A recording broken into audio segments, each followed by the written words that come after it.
Amados, vamos falar nesse vídeo agora as doutrinas escatológicas, tá? As principais doutrinas escatológicas tratam da morte, da ressurreição, da vinda de Jesus, do tribunal de Cristo, 4. Aí mais, do anticristo, da grande tribulação, dos juízos, do milênio, das dispensações e aliança, e vai, aí etc, né?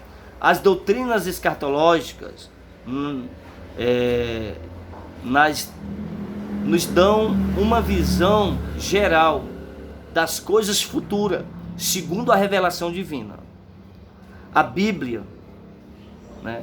A revelação divina é a Bíblia, né?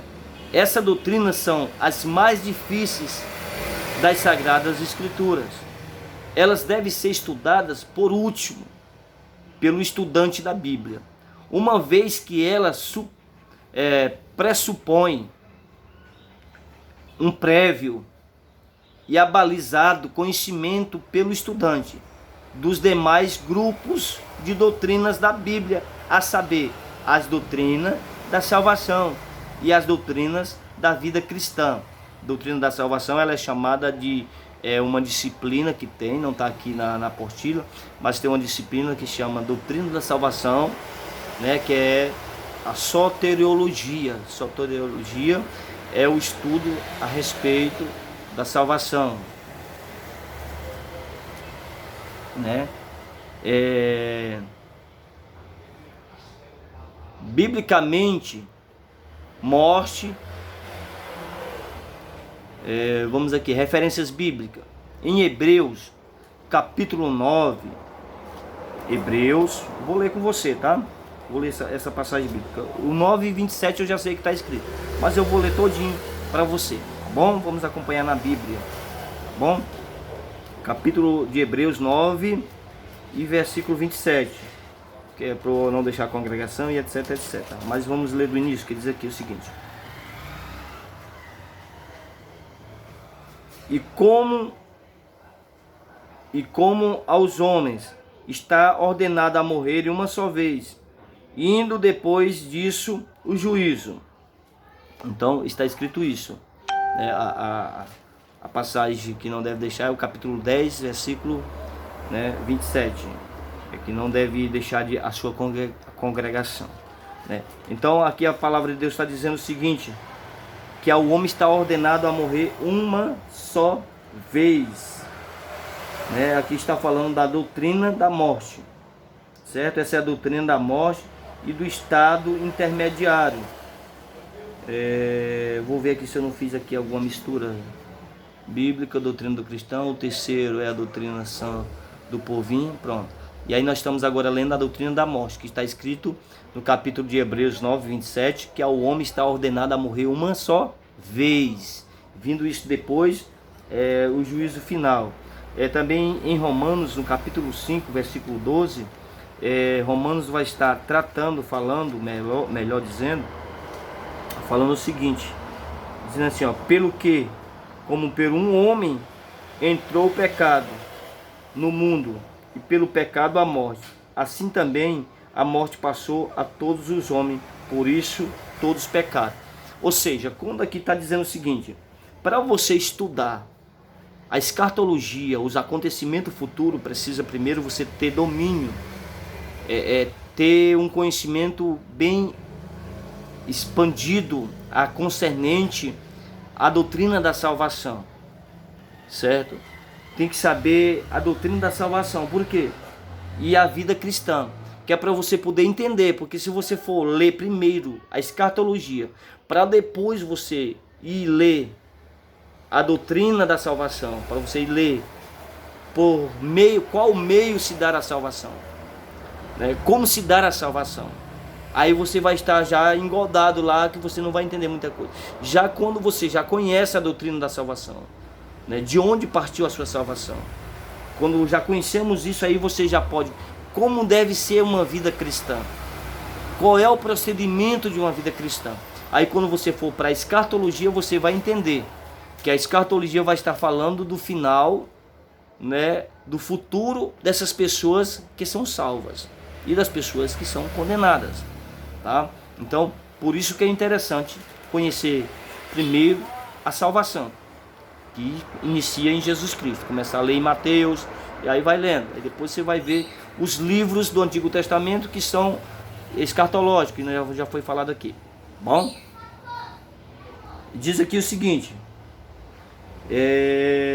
tem várias passagens bíblicas, né?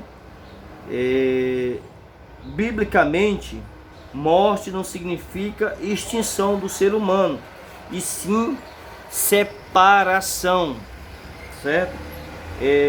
Morte física, separação entre o corpo e a alma, que é a morte física.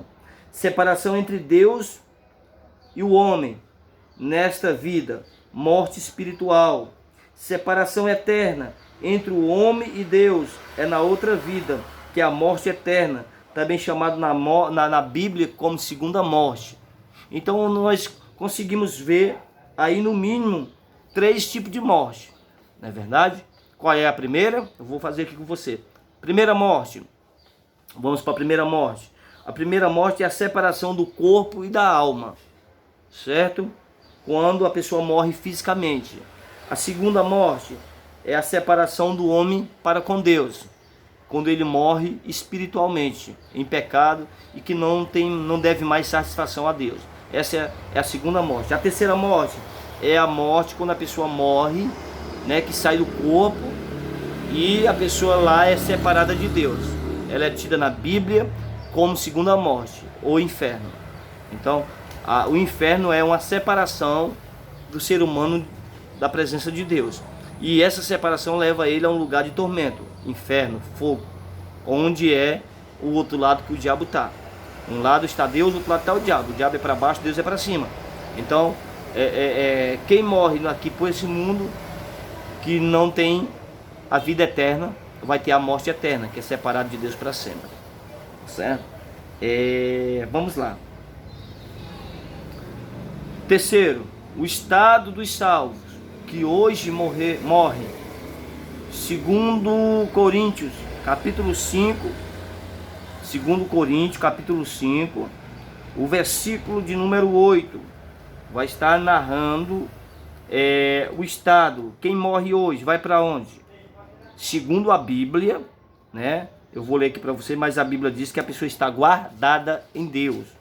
Está guardada. O versículo de número 12 vai estar falando assim: porque não nos recordemos. Segundo Coríntios, capítulo 5, versículo 8, perdão. Diz assim: mas temos confiança e desejamos antes deixar este corpo para habitar com o Senhor. Né? Então Paulo está falando aqui, temos a confiança e desejamos antes de deixar este corpo para habitar com o Senhor. Então é algo que confiamos e desejamos. Você deseja deixar esse corpo e viver com Deus? Né? Responda para você mesmo.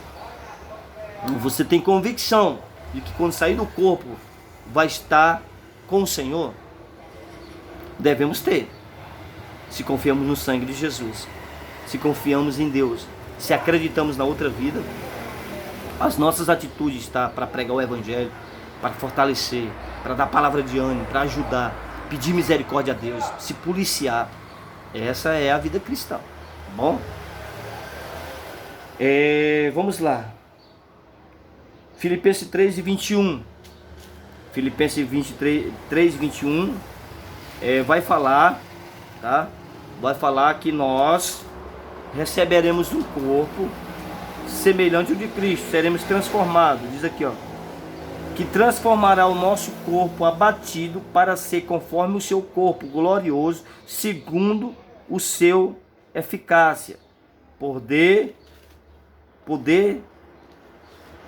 de sujeitar também a si todas as coisas. Então o Senhor vai transformar esse nosso corpo de humilhação, de dores, de tristeza, para ser semelhante ao dele. E vai ser muito bom, vai ser muito glorioso, vai ser um fenômeno, vai ser algo inexplicável. Então vale a pena passar por alguns empecilhos aqui na terra, tá bom? Vamos continuar.